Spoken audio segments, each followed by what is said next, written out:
В Душанбе 18 июня в своем доме были задержаны таджикский независимый проповедник Абдуллобек Кувватбеков, более известный как Мавлави Абдулло Язгуломи, и его брат Изатулло Кувватбеков. Об этом сообщает Азади, ссылаясь на источник, близкий госорганам.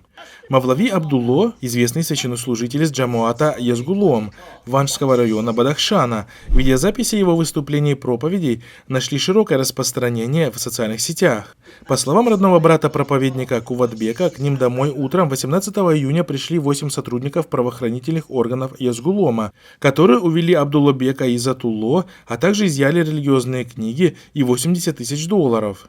Кувватбек Кувватбеков добавил, что его брат недавно привез из Ванджа в Душанбе 3 КАМАЗа с яблоками на продажу, и он заработал на этом 80 тысяч долларов.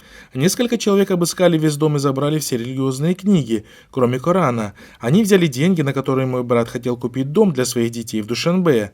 Забрали и братьев, и деньги, сказал Кувватбеков журналистам. Редакция Хабарху обратила за комментарием к Шокирхону Думулло из Душанбе.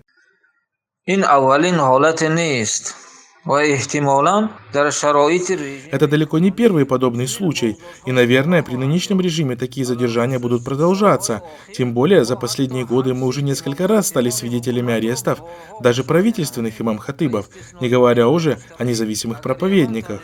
В этом регионе, если и произойдут какие-либо изменения в правлении, то только при наличии исламского фактора. Именно поэтому режим Таджикистана и другие режимы стран региона проводят политику выдавливания религии из общественной жизни ради недопущения исламского политического возрождения.